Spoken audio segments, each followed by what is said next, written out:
let you in and hang out. All right, we okay to record this, right, Alex? Yeah, sure. All right, sir. I'm going to continue to let people in. You want to share your screen? You want or you want me to? Jim, since you're doing it, you can just did you send the handout that I gave you to folks? Yep, I have it right here. Okay, I'm not going to do anything other than just speak to people. You're free to pull it up whenever you want to pull it up. Yep, that's it. Yep, there we go. So do you want me to just start, Jim, or what would you like? Right away, sir. We're excited. I've already let everyone know what's up. Okay. Hopefully we'll have time for a Q&A afterwards, and yeah, we're excited. Yeah, okay, great. So again, my name is Alex Mihai. I serve as legal counsel for Realty One Group International. We're an international company now. If you folks don't know, we're in 5 countries that I know of today, including Canada, Singapore, Spain, Ecuador, Costa Rica. Which one? Mexico. Puerto Rico. Yeah, Puerto Rico. No, not Mexico yet. We had one little trademark issue in Mexico, but we're working through it. So I like giving folks a brief background about our company because I'm just not sure how much you guys know about the wonderful things that our franchise team is doing. We have company offices that are owned by our CEO, Cuba, in Nevada. One is in Green Valley, and also offices in Arizona. The rest of our offices throughout the 46 states that we are doing business in are all franchise offices, meaning that they're independently owned and operated by brokers that are running a shop, and they have agents working for them and they're closing transactions. So we're more of a franchise business today than we were years ago. And I think that's a good thing. It's growing our brand a lot quicker. Last time I saw the numbers, and I look over here because our associate attorney Miga is right here. So I'll flip the screen so you guys can see her. There you go. So I'm not just like a weirdo that has like this awkward tick that he looks, sideways there. So yeah, we are, last time I checked, we're around 17,300 and something agents across our network. Phenomenal thing. We have our One Summit coming up, which is mainly geared towards our real estate agents. They'll be coming in from various parts of the country. Good time to network. It's hosted in Las Vegas every year. So luckily for the folks that live there, it should be a short trip. And I hope you guys are interested in attending that. It's going to be a fantastic event. I'm sure Jim can give you a ton of info. I can answer whatever questions I can. I have kind of an inside scoop about who's going to be there, since we get to see the agreements and the contracts. It will be at Aria, April 3rd through 5th. It's going to open on a Sunday, and the last day will be Tuesday. And our grand opening is just an amazing thing. It's poolside. There'll be a fashion show, all sorts of little things. I'm probably saying too much. Okay, so that's that. What I wanted to chat with you guys about today, and I think Jim felt it was important enough as well, is changes that we've seen sort of in the last year or so.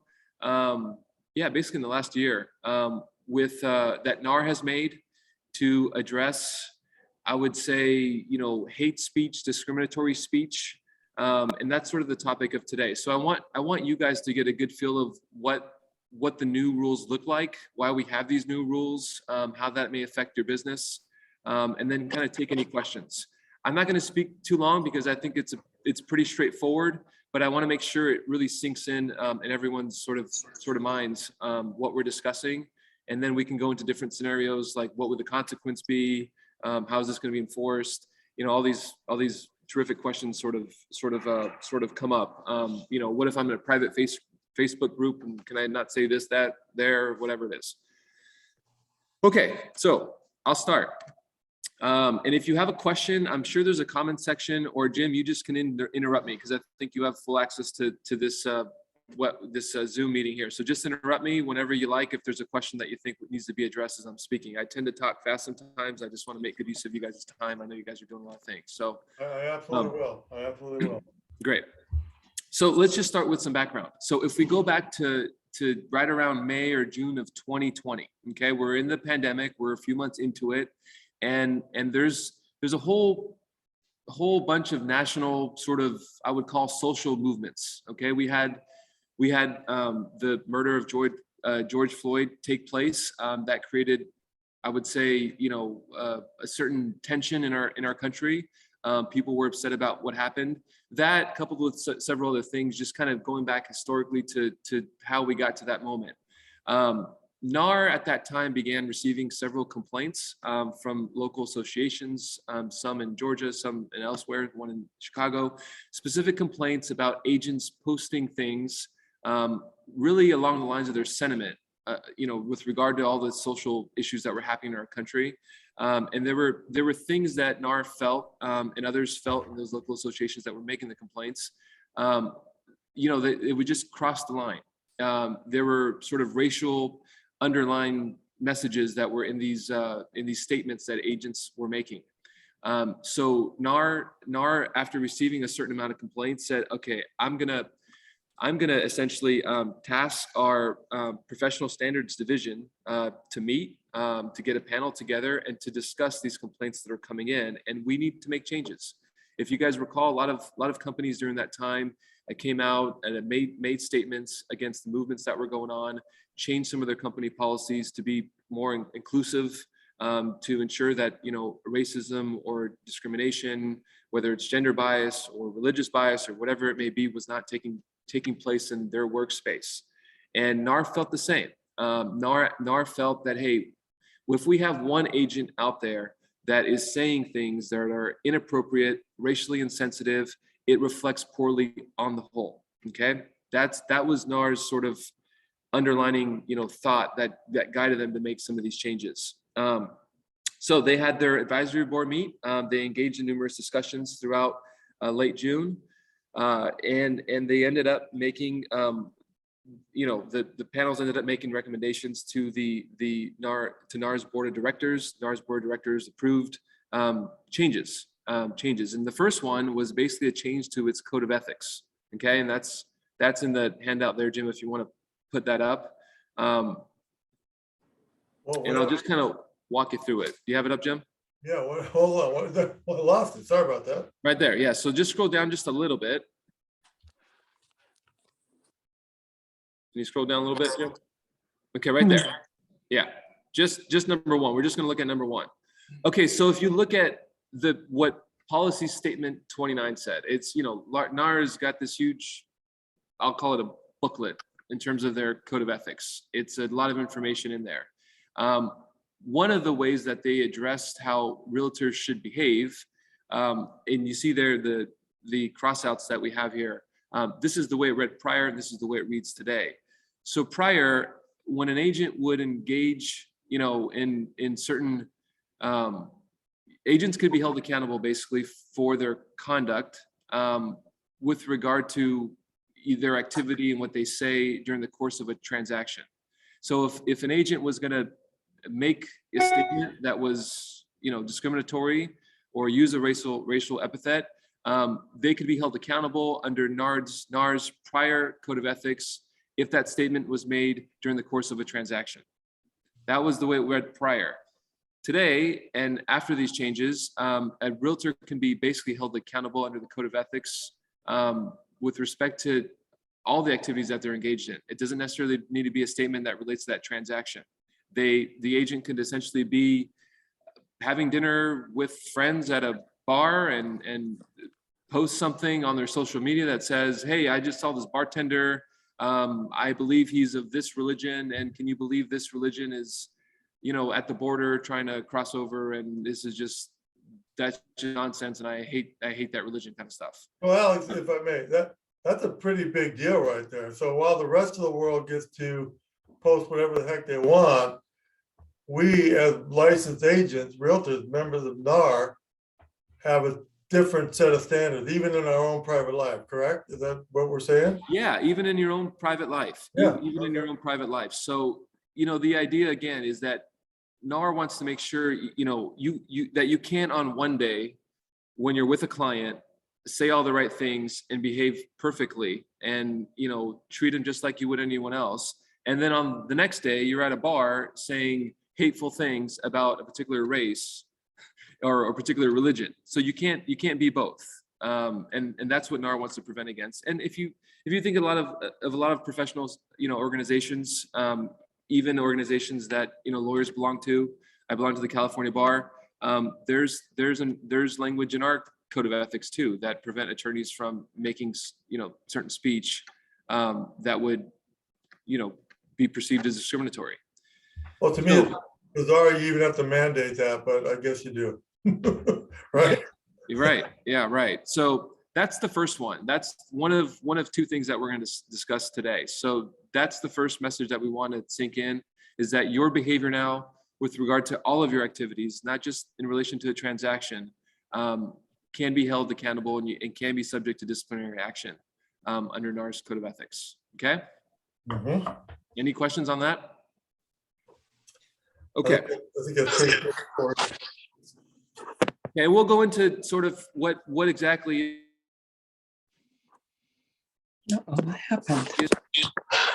what exactly maybe hate speech, discriminatory speech, and what NAR considers actionable, not actionable. Obviously, the complaints will be handled in the same manner they are today through your local associations there. So Alex, if I may, one more, we have a question from CJ who says, so does that mean that we cannot be political? No, it doesn't mean that. Okay. It doesn't mean that. It doesn't mean that you can't be political. It means that you can't use harassing speech, hate speech, epithets, slurs based on race, color, religion, everything that the Fair Housing Act sort of covers. And can you be political? Yeah, you can be political. You can say, I love Biden, I hate Biden, I like the former president, I hate the former president. If you want to get into that, you can do that. That's not necessarily going to be considered, hate speech. But I would say that if you're an entrepreneur and you're,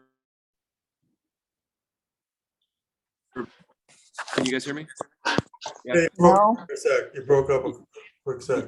Yeah, I was just saying, if your main focus is to sell real estate and you want to attract the largest pool of clientele that you can, I wouldn't think it's the wisest decision to try to insert political speech into your business. I would think political speech is something you want to reserve for your friends and your family and sharing those thoughts there, not necessarily on the same page that you're advertising your homes or whatever it is. So that hasn't really been a huge issue. There's been some incidents of that, but I think most agents and brokers are savvy enough to know that their number one focus is their clients and meeting their clients' needs, helping them sell a home or get into a home. And inserting politics or religion and all that kind of stuff in there is really this is not the right place for that. But it wouldn't be something that I would consider actionable under these changes here, political speech. Just not a good business decision, right? Just not a good business, right? Exactly. That's how I would read it, Jim. So second, there is a new standard of practice as well. Okay. And the new standard of practice there, you can read it yourselves. It's 10.5. It was it basically went into effect about a year or so ago, and it use harassing speech or hate speech, epithets and things of that nature, based on protected classes. So NAR really went, I guess, an extra step. I think it wasn't laid out as clearly in the past. In the past, you had a rule that you can see there below. It mostly focused on realtors not denying, sort of equal protection in their professional services. So if you're going to treat every client the same, basically. This new rule 10.5 kind of went a step further and talked about hate speech and harassing speech, things of that nature. Okay, things that would be found offensive if said. Okay. Mhm. Any questions on that? Yeah, we've got a question from Mary Ellen. Says, will there be monitoring of our professional as well as personal social media? I don't see, NAR has not made any sort of statement that they're going to go out and monitor agents' social media. The way that it comes about, Marianne, is someone would complain, someone that's following you on social media, and be careful of folks that maybe didn't have a great experience with you or has an axe to grind with you or whatever it is. They're going to track kind of what you say, how you say it, and if they think it's offensive, it may not be. They're gonna file a complaint. with the association there. They're going to try to haul you in front of a panel, and they're going to bring their claims against you. You're going to say what you say, and you're going to defend them, and you go through that exercise. But NAR, as far as I know, is not actively monitoring agents' social media accounts or, what they're, publicly saying. It's really a matter of what's brought to their attention. Okay, that's how this all sort of came about to begin with. This really strikes to me as just more of a common sense kind of thing. Am I wrong? I mean, Yeah, and I think I'm not seeing a ton of incidents around this. You see one-offs here and there, but certainly use your common sense. I hear of scenarios sometimes in landlord-tenant situations. We have agents sometimes that will represent a landlord and trying to lease their home. I have had instances here at Rock where the landlord has gone to the agent and said, I don't want this particular race in the house, or I don't want children in my house. Right. I've seen those scenarios. That would certainly trigger this section in my mind if you're gonna, issue some sort of speech around that, or say something around it, or say, I have a client that doesn't want these, folks in the house. That client would, first of all, likely get in some trouble, and then you, holding a license as a realtor would get in some trouble too. So those are difficult moments. You want to help that owner lease their property, but you also want to make sure that you're not, doing something that just doesn't feel right. It's not right. So you need to have a tough conversation with them, help them understand that your job is not to, exclude a certain class of people, whether they have, based on their family status or based on their race or religion. Your job is really to provide the best candidates that are qualified to lease their home. And right. to understand that, yeah. So Tina Marie has a handicap, but it says I have questions. So you want to say it? You want to type it in, Tina Marie? I can just speak if that's okay. Yeah. I'm dealing with a lot of rentals right now. They're stating no pets. When I call, I explain my client has an ESA. They literally scream at me, no pets. I try to educate, help. Can you give me some guidance? No, yeah. So so the landlord is saying, I don't want pets in the house, which they are entitled to do. And you have tenants that are presenting offers saying that these are maybe emotional support animals or something of that nature. Those are difficult scenarios. I can tell you that. There is some gray area, but it's just how far does that tenant want to go in trying to push that landlord to accept, that there's, whether you have a doctor's note or whatever it is. Right.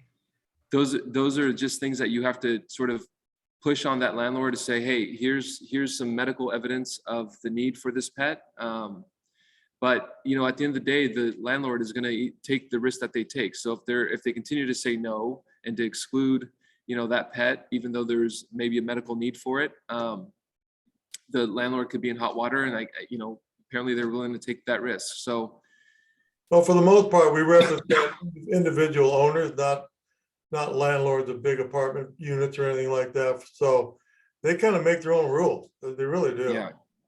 But I thought if it was a service animal, you couldn't do that. But that's what Alex saying. Yeah, that all makes sense, CJ. But how much energy do you want to put into that to try to, Okay. Yeah, Now, so your tenant has to decide, like, how far am I going to take this? Am I gonna bring an action against this landlord for denying me my rights to this emotional pet? And they can if they want, and you're welcome to advise your client that, hey, if you want to push this, you can retain an attorney. They can draft a letter to that landlord, and you can go that route. My main question is, I've pretty much told my clients I'm dealing with the ESA situation of uneducated other parties. I'd recommend looking at homes that do allow pets. I understand this is not a pet, this is an ESA or service animal, but we have to prove on our end that you were denied because of the pet, and they're not going to do that. Am I okay stating that? you know, we can talk offline. I'd have to think about Okay. it a little bit. We can talk offline. Okay, Yeah, I wasn't prepared to have that in-depth conversation around that subject, but. okay, I'm sorry. Thank No, it's you. okay. I'm glad. It's a good question. It's Well, a good speaking question. of- I'd have to look at it a little bit. Speaking of Okay, questions, Alex, we got a couple more. You don't mind if we delve into them real quick? Yeah, sure.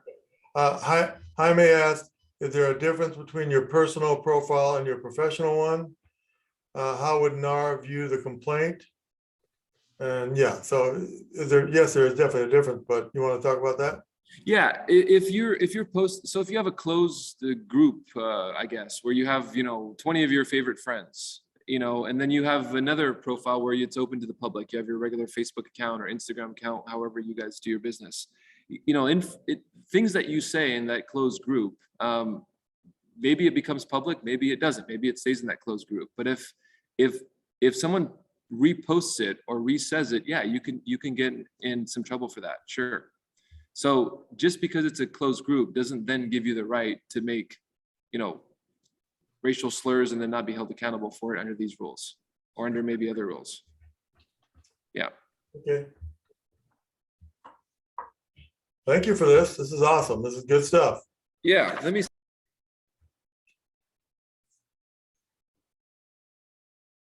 Something happened. Oh, God. Did we lose? Alex? I think we lost him.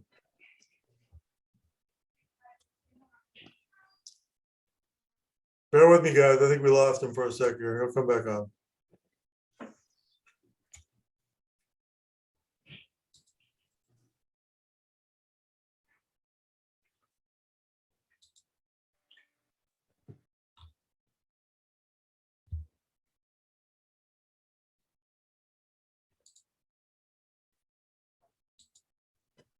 Alex, you there?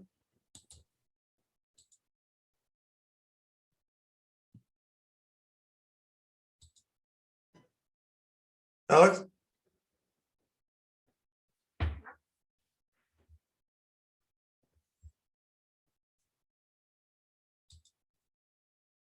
You guys there? Yep, we can hear you. There, we're Okay, good. let me give you guys some video. I wouldn't want to deprive you guys of this pretty face here. Hang on a second.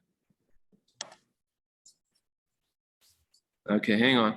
Face is coming. Did you guys get it? Let's see. You see me?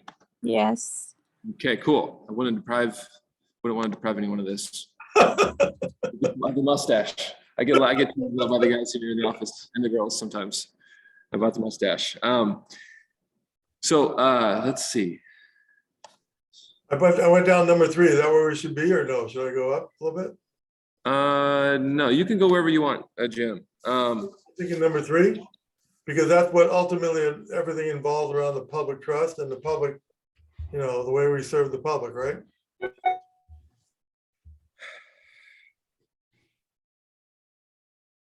Yeah. That's pretty self-explanatory. So NAR also, you know, has a reporting standard when it comes to realtors.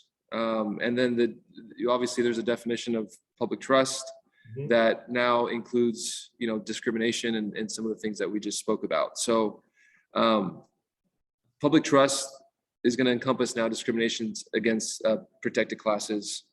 And you know, associations are required to share with decisions around that also. Mhm.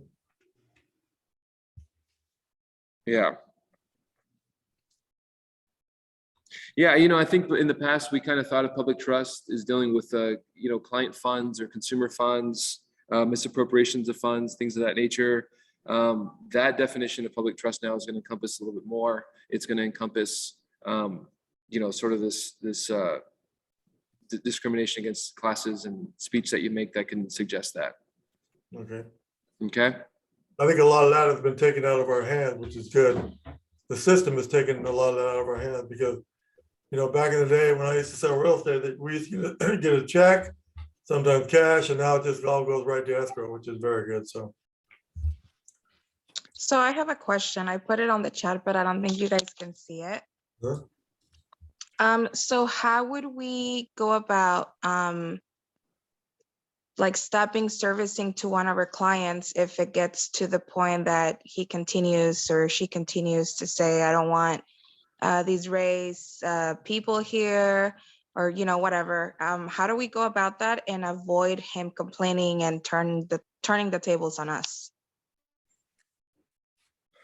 Well, go ahead, Jim. I think you touched on that earlier, correct? Yeah. I just maybe a little bit. That's a difficult conversation to have sometimes. That person that's saying these things to you might not know that their behavior, is a violation of fair housing. They might not understand that. So, in most situations, it's just a matter of sort of educating your client to suggest to them that, hey, the rules require that I treat all these applicants that are applying to lease your space here equally, and you have the same obligation. There are fair housing laws in our country that suggest we can't exclude someone based on their race or religion or familial status or disability or whatever it is. So the first part is just kind of educating them. They might say, oh, okay, I thought if I didn't want to have kids in here, you want to have in your home, right, as a tenant, but there are some limitations around that. Okay. And just educate them. I would say first off that the best way to proceed is really to look at the most qualified people. Okay. And that's your job as an agent, to provide them with qualified leads, someone that can ensure that payment will be issued monthly or quarterly or however that landlord wants to receive payment. And that's your focus. If they still insist, I would say if they still insist saying, okay, I understand all that and I know all that, but I still don't want this religion in there, then I would start to sort of memorialize some things with them in writing. I would say, dear client, I understand that, you seek to have a, specific type of tenant in your home. However you want to phrase it. The rules, sort of prohibit me from excluding anybody, based on a protected class. So, you just kind of set an email where you're laying out the groundwork for if this client ever comes back to suggest that I did something wrong or wants to report me for not doing my job, it's very clear why I, sort of had to exclude myself or dismiss myself from that listing. You have it in writing that they're asking you to do something that you feel breaks the rules and you can't do that. And therefore you're going to exclude yourself from the listing. And so if they come back to complain to Jim or complain, Oh boy. I left, it says very clearly in the email, and they never answered the email. If they felt differently, you would think they would have wrote saying, that's not true. I asked you for no pets and I'm allowed to have no pets or something. So yeah, you want to first educate them. And then if they still insist and they're really that's just awful if they're going to insist. It's just a bad person you shouldn't probably be working with. And you want to sort of then memorialize some stuff in writing about what they're asking you to do and how you're not going to do that. Good. Right. Thank you. Okay. That's very helpful. Thank you. Okay. Where do we go? So a couple of things that you guys have more questions, or do you guys want me to do some sample questions that I've had before and you guys can kind of hear those out? That'd be helpful. Okay. So one question I've gotten before is NAR telling me how to think? Are they telling me how to think and how to feel and all that sort of thing? No, they're not. That's not NAR's focus. And we have this annual event called Base Camp. It was in Nashville in October of last year. And we had a gal by the name of Kate Lawton speak. Her and I did a presentation there, and she is the sort of vice president of legal affairs, and she helped draft the language of 10.5 and et cetera. So she was the framer of this, if you will.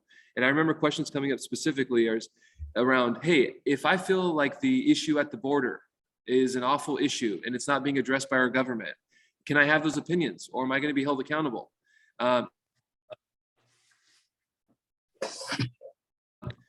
We're not telling you how to vote. That's not the intent here. The intent is to prevent clear, racially motivated or discriminatory motivated or whatever it is, slurs that are being made. That's what we want to prevent as an organization. And they can do that. We were also asked, well, I have a First Amendment right to say whatever I want to say. How does this square up with my First Amendment right? You're telling me I can't say this or that, the other. I have a First Amendment right. And as far as I know, as long as I'm not going to incite violence or something, I can speak freely. So that is true. You do have a First Amendment right to say what you'd like to say. NAR and other associations that are private can limit your speech. Just like Realty One Group, we are a private employer. We can limit certain speech of our employees, although they have a First Amendment right. So the First Amendment really just applies to government entities. It prevents the government or state or local governments, counties, municipalities from limiting your speech. But it does not prevent associations that you may or may not belong to, that you can decide to belong to or can decide not to belong to. It doesn't prevent them from limiting certain speech, okay? Just like it doesn't limit private employers from limiting employees from saying something. Like we have policies at Realty One Group that don't allow our employees to make, harassing, to have harassing talk here at the office, because it doesn't provide for the kind of work environment we want to have if we're have sexual innuendos or, racial innuendos or something like that. So the First Amendment does not apply to private organizations such as NAR. That's really the bottom line answer.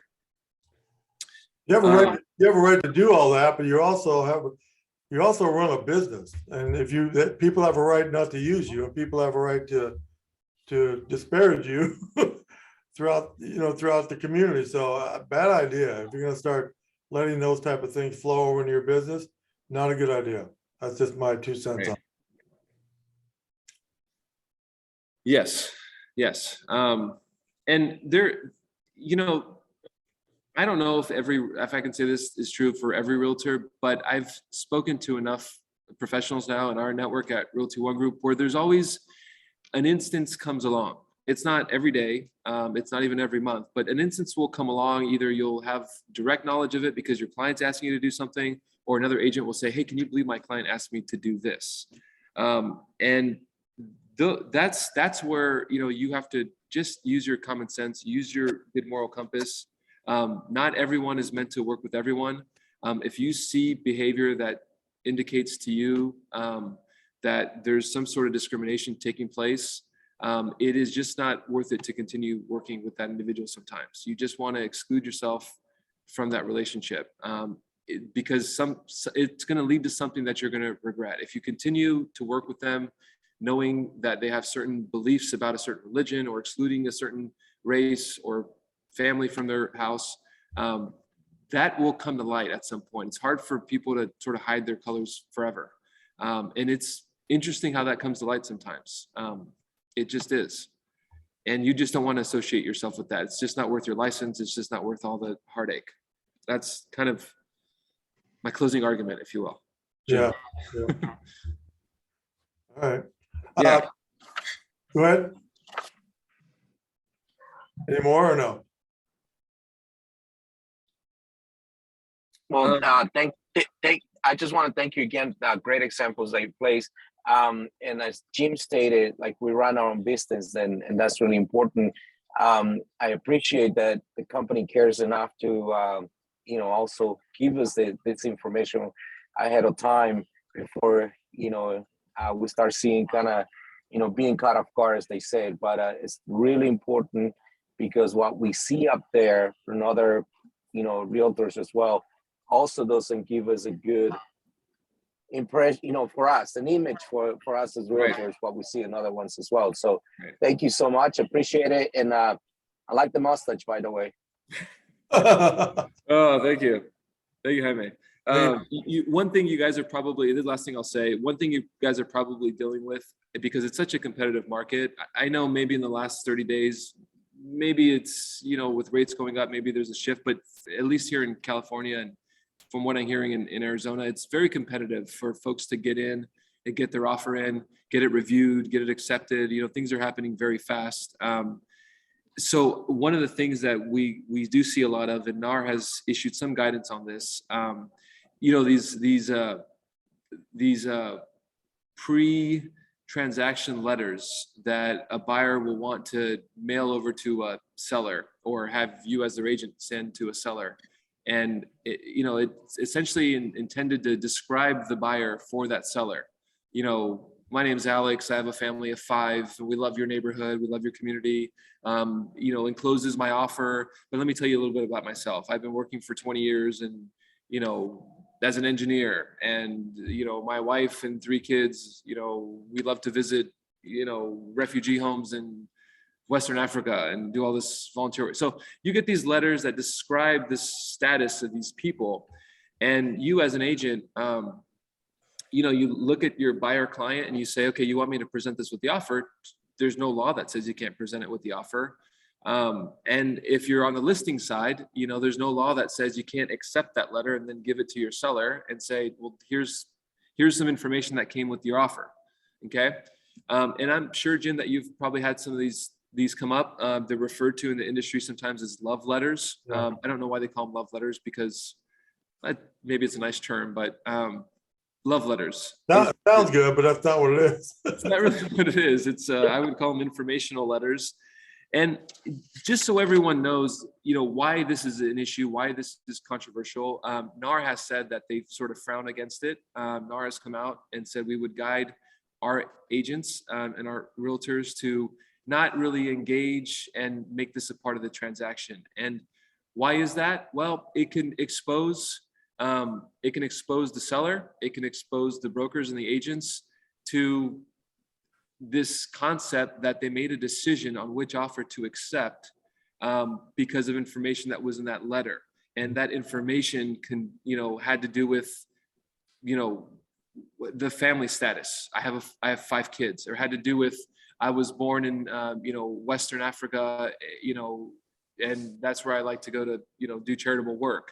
And the suggestion is that it could be that somebody was excluded from, getting that home because of basically a protected class that's identified in that letter. And it's done innocently. And the seller may or may not have ever looked at that letter and said, this is all a bunch of crap. I never even looked at their letter. I don't know why they're saying this stuff. But when it's that competitive and everyone's going, 5% or 10% over asking price, the buyers are going to say, well, why the hell didn't I get it? I offered $10,000 more than they were asking for it. It must be because I told them that I'm from West Africa. It must be because I told them that I'm this religion. It must be because I told them I go to this church, or whatever it is. And you get yourself a lawyer. It doesn't cost very much to file a complaint.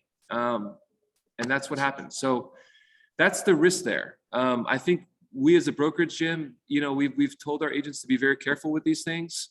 I don't know if we have a blanket policy to just not accept them or just reject the client. I don't even want you as a client if you send these things, but just to be very careful and very mindful, and obviously not make decisions based on what's written in that letter, but just make decisions based on the offer. So we tend to go with what NAR suggests at our company here. And the suggestion is that we should probably try to stay away from these because of potential exposure they present. Well, thanks for bringing that up, Alex. But to be honest, those things have pretty much dried up because they're in this highly, highly competitive market. It's more like show me the money instead of how the warm and fuzzy kind of goes out the window. Yeah. It worked initially when the market was not insane, but now 12 offers. Really? We had one the other day, 38 offers, right?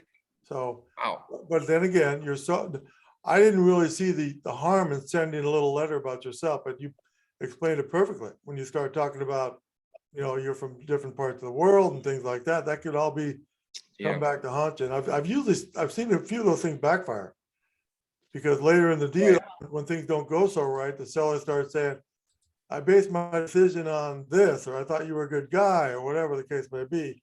And now you show me a different side of so before we let you go, I got to ask you a question that comes up more often, and it's coming up more and more all the time. And we're going through it right now. EMD dispute. We have a typical EMD dispute, and seller says, I'm not giving the money back. Buyer says, I deserve the money back. They go into a dispute. What I typically see is this, and this is where we come in. The buyer wants that money back, right? It's based on the seller's decision. We have no control over that. But yet the buyer retaliates against us as realtors, and they'll do things like file a complaint with the real estate division. That usually gets pushed out rather quickly, but still, we're there to defend ourselves and say, we didn't do this, whatever. So it's almost like a nuisance kind of thing, but then it becomes, we are, as agents, are involved in lawsuits that we have no part of. Any recommendation or any advice or anything for an agent who goes through that, or the broker who's been through that? You know, the first thing that comes to mind, Jim, and I've been a part of some of those, it just on a really high level is just what we call tort reform in Congress. Mhm. Lawyers picking up cases and having the ability to just sue anyone they want because they feel that there's a check that could be written by having multiple parties. Right. So you're absolutely right. It is a buyer-seller dispute. The buyer should be suing the seller for making the decision to keep the money and not return the money. Yep. You know, there are some cases where the agent says too much. That's where I would caution, you know, your agents to be careful. The seller will sometimes write to the agent and say, hey, can I keep this? Hey, they didn't perform. Or, Right. hey, they wasted my time. You know, they held me up for 30 days in this back and forth, negotiating the house and repairs and all this crap. I could have had it on the market and sold to somebody else. And now they want to back out.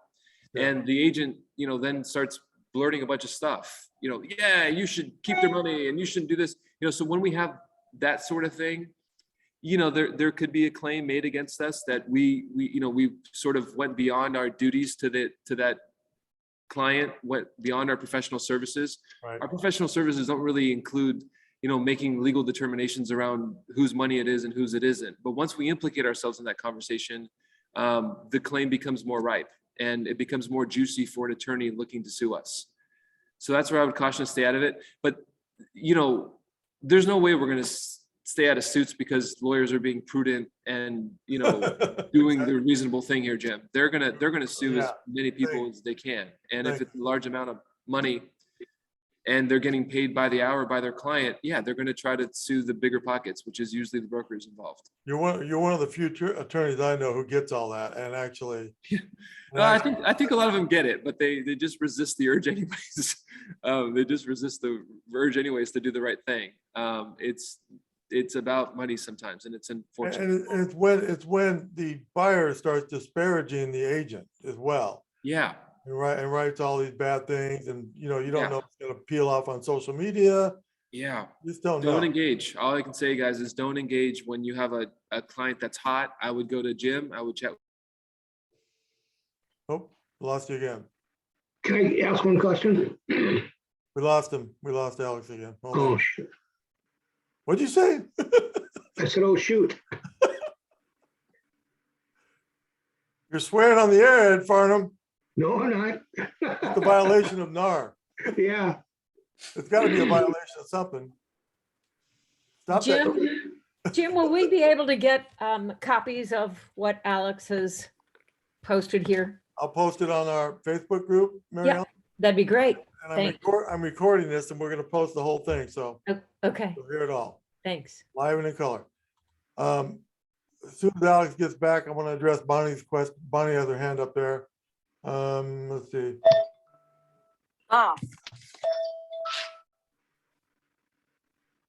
Hello. Alex? Con ở nhà hay là đâu? Chuẩn bị đi làm. Cái nãy xong rồi con gọi mẹ không? Không. Cô bên ra mà cái số con nó hiện. Con bây giờ nó về con. 2 giờ đêm. Trời ơi, 9 giờ. Thắng lên lại. Lúc đầu cũng xịu ở. If you're not on mute, put yourself on mute, everyone. 12 giờ mới đặt ổn đổ. Who is that? Đổ ra 600 đổ về nhà 2,5. Okay. Alex, you there, buddy? Yes, hang on. Hey, can you guys hear me? Someone's unmuted. Here I go. I found it. Okay, I'm good. Okay, I'm sorry. I don't know. It just cut out. Can we ask- Someone can we with ask- bigger can we- powers than me is telling me to shut the hell up.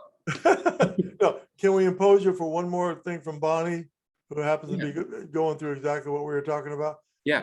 Bonnie, you want to say something real quick for Alex? Bonnie? Yes, I've been in business 20 years, counting California. Can you hear me? Yes, Bonnie, I can hear you. Okay. And actually over, never had a problem, have everybody happy as can be. I go out of my way for people.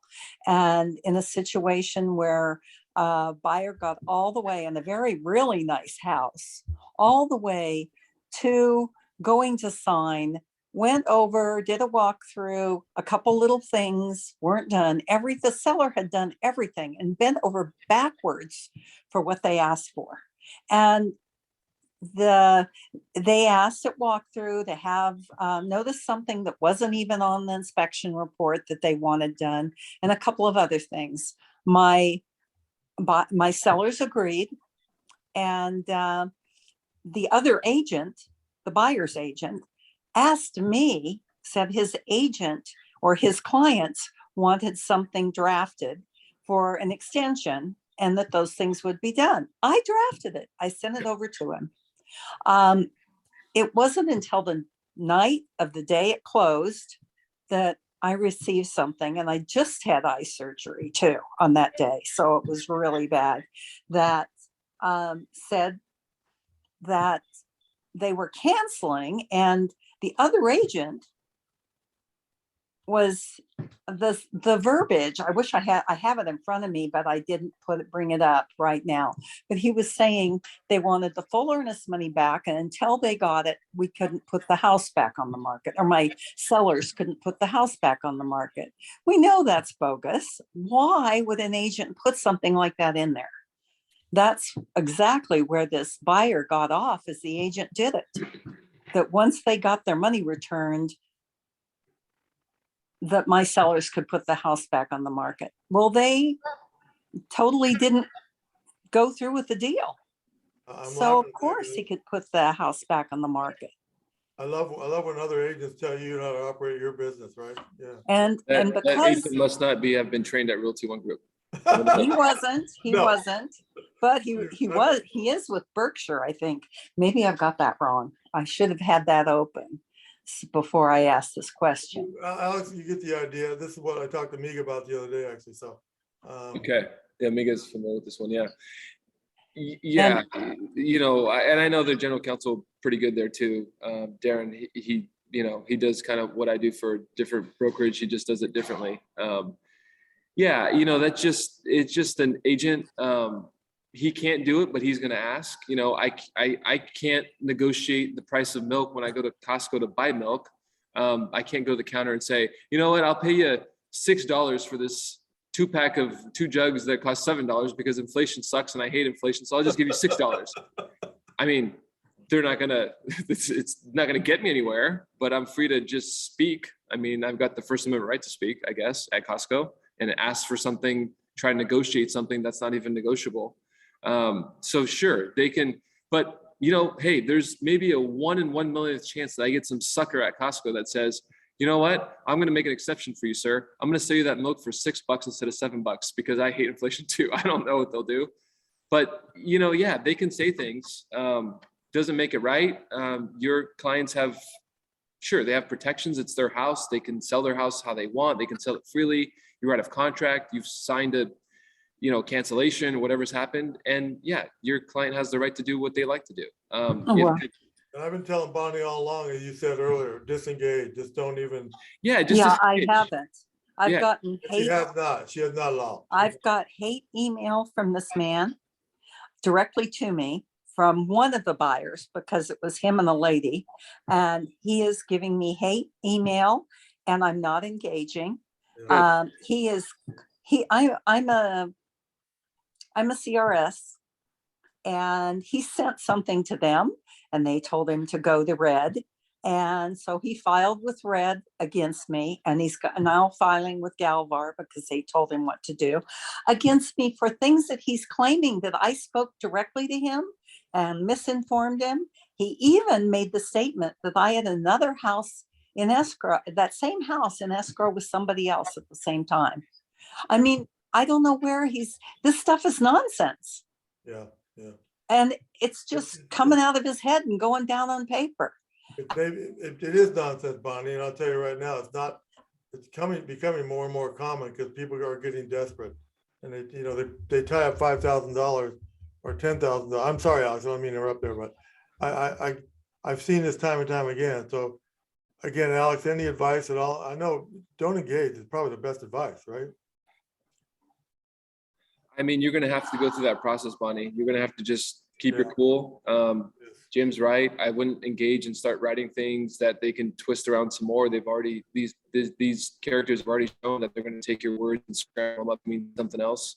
So you don't want to give them that satisfaction. But, you know, when the complaint's raised with whatever board, you're gonna have to deal with it, unfortunately. You're gonna have your chance to say your side of it. If everything you're saying is accurate, then you're going to be okay, but you still have to go through that process, unfortunately. It happens in my world all the time where I'll call them innocent people get dragged into a courtroom and they're alleged to have done something wrong or something inappropriate or given bad advice, and they've got to defend themselves. That's the way our US government set up our system, Well, where there's always a forum, you know, for someone to complain, and someone has the right to then defend themselves. But the burden is always on the people who done something wrong. It's not your burden, Bonnie, to disprove them. That's why we tell folks, you don't need to engage them. They're not the right audience for you to prove your case to, because it doesn't matter what you say to them, they're still going to think that you're a bad actor. Yeah. That's just how they're wired. 3 minutes left, Alex. We got Ed Farnham. Ed, one last question. Alex, you've been a good sport, dude. You've been awesome. This is My pleasure, guys. I'll be in Nevada next week too. If you guys want to stop by and Sorry, ask me questions. can I ask you a quick question? This Sure. is Danilo Quintilli. Hello? Go ahead, real quick, Dan.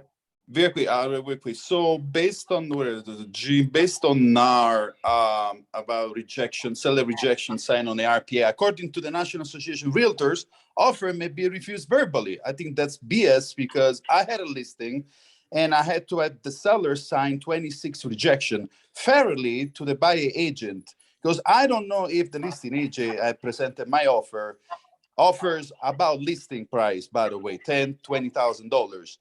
I think this is super unfair to the buyer agent, especially in this market, when the realtors say, well, the seller didn't accept the offer. How do I know that you presented the offer? I need to have the seller signature on the RPA that the offer has been rejected. Why the National Association of Realtors led offers might be refused just verbally? Danny, that's a great question. Alex, if I may just give a little bit of background on that. We had this happen about 1.5 years ago, and I literally called our own real estate division, speaking to the director of compliance, Jan Hawley. He said, Jim, all offers have to be responded in writing, whether it be a rejection. If you've written an offer, if you've actually put an offer to writing, it has to be responded in kind, which is in writing. And yet I still hear, as Danny's saying it right now, people are just giving verbals and think that's good enough. I don't know if this level of type thing is under your expertise, but just in general, your thought process on it? You know, yes, my first thought was that it needs to be in writing. That's my understanding. And I'll look at NAR's take on this and the language that they have around, you know, cancellations or rejections of offers. But my understanding is that there needs to be something in writing presented. But I'll look at if NAR has something specific on it. There may or may not. I can't say I'm that familiar with that portion of NAR's rules or suggestions around rejections of offers. But I mean, everyone at our brokerage should be following the practice of sending a written response to an offer. I mean, that's what I would tell you guys. So I don't know what other brokers are doing. They can certainly be held accountable for it. If I'm representing a client and I'm being told casually on the phone that your offer is not being accepted, and that's all I'm being told, and I don't know that to be true or not. I don't know if the seller even reviewed my offer. They've never signed something saying they reviewed my offer. And then I would tell my buyer, like, hey, you have rights to pursue this. You can take this further if you feel like you're being jerked around here. You know? Yeah. Okay, so Ed, you waited so patiently there, sir. Yes, Mark Civic gave us a explanation of the EMD. Alex, have you ever read it? The what? And now you were a little fuzzy on my screen here. The paper was called Explanation of the EMD, Earnest Money Deposit, and it listed a lot of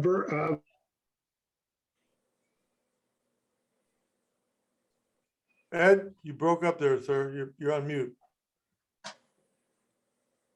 It gives a lot of verbiage about the EMD and how it works. It looks pretty good to me. Have you read it? Or In the purchase contract? I'm sorry? Where? What source of the earnest money are you referring to? Well, it's a statement that Mark Civic, one of our agents, had drawn up. And it explains the EMD to people. Okay, You got okay. some serious background noise, Ed. I don't know what's going on there. It's not me. I got nothing going on here. Yeah, Ed, if you have some good information to share with the group, send it over to Jim and he'll disseminate it. If you've got some good language on EMDs and how they should be handled and some guidance there. Yeah. Okay. Thank Okay, you. well, I keep saying one last thing. no problem, Jim. But Mary Ellen brings up a good point that basically, if the offer expires, you have a timeline that has to be answered by. And if the offer expires, are you still obliged to send a response? I'm going to say yes. Alex, am I wrong or no? I think it's a good practice to send a response. Okay. I think it's a good practice to send a response. I don't know if legally, if an offer expires, because, in our legal world, I can tell you that I make offers to people all the time, usually settlement offers. Whether it's a real estate transaction or some other type of negotiation, you're buying a different type of good, or you're just negotiating a settlement. I frequently will send emails to the other side saying, we'll offer you $10,000 to settle this matter in full in exchange for release of rights. This settlement offer will expire, by close of business on February 25th. Right. And if they don't have to respond. If they don't respond, then obviously I take that to mean that they're not going to accept my offer. Does there need to be any further exchanges? No, because not necessarily from a legal standpoint, but I think it'd be a good practice for, I can definitely follow up with them and say, you did not respond to my offer. Therefore, that's your rejection. It's no longer being offered, I guess. As Danny said, the problem is we work with buyers who question whether or not they even, that's where it comes from. The buyer just makes you feel like you didn't do your job, or Yeah. you're not doing your job properly. And why is our industry so unprofessional? I never heard of such a thing. All that fun stuff. So, Yeah. Yeah. So it's a good practice. It's a good practice to. it is. have some Okay, so I information.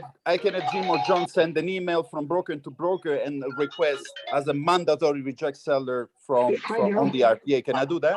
Go for it. Do Fine. it. How are you doing? Just watching. Hello. Whoa, man, there's just way too much going on there. Yeah. Well, Jim, I was going to say, if you guys have any more questions, I will be in Nevada next week on Tuesday and on Wednesday. Jim, I'll give you the dates. I will be there along with another attorney who practices law in Nevada. He handles a lot of our errors and omissions work, our litigation. So he's like a real lawyer. Unlike me, who's, he's litigating. He's out there litigating and he's in the trenches. So he'll be presenting with me at our Summerlin office, our Southwest office, Summerlin office, and Northwest office next week.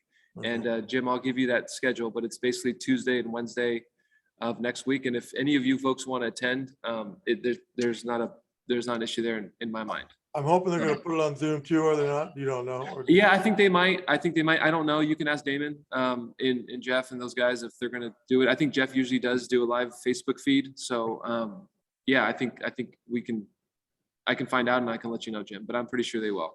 Again, my man, you've been a good sport, answered a lot of great questions. I know we could have sat here for the rest of the day, but we have things to do. Okay, guys. All right. Well, Thank you, Alex. pleasure. Thank you. Talk to you guys soon. Good luck with everything. Keep kicking butt. Thank you. See you guys.